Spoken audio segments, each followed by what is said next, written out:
In other news, Saudi Arabia is facing heavy scrutiny following the disappearance of Washington Post columnist Jamal Khashoggi. Turkish officials are alleging they possess recordings showing Khashoggi being murdered inside Turkey's Saudi consulate.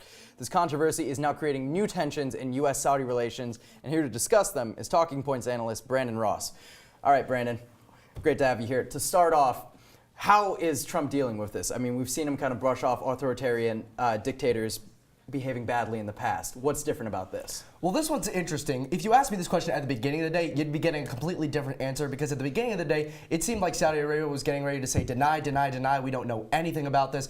Then it shifted to, we're going to probably try to shift blame away from the crown prince, and now it just seems like they're just going to sort of admit to it, but say it was kind of an accident. What they're allegedly reporting is that this was sort of an accidental death as a result of a harsh interrogation, and President Trump said last night in response to this report that will come out that he says he has seen, that it could result in some sanctions and some harsh scrutiny. It doesn't look like he's going to take a soft stance.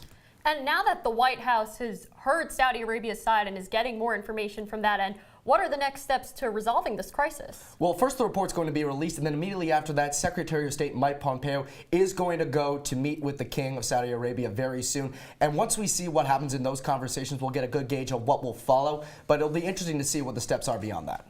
So how important is it for the U.S. and Saudi Arabia to be on good terms? What does that mean for the global market? What does that mean for foreign relations? Well, Saudi Arabia is a big trade partner and general partner with the United States. The thing with the United States is they obviously don't get along well with a lot of Middle Eastern countries. Aside from Israel, which is a democracy, and very tight relations have always existed between those two sides. When it comes to the rest of the Middle East, the main way of channeling through them is through countries like Saudi Arabia, who are open with markets and interact with a lot of other foreign powers. You do see that a little bit with a country like Jordan, but they don't have as much sway as a country like Saudi Arabia does, which is with its big economic markets. So you're discussing this importance of U.S.-Saudi Arabia relations, but now what are the steps, what are the actions to, mend these relationships and make sure the relationship is strong? Well, like I said, Pompeo is going to meet with the Saudi king. After those discussions, it'll probably be discussed what the next steps will be, whether there are sanctions handed down or whether there's communication on either side to resolve this issue and see what other possible consequences could exist down the road.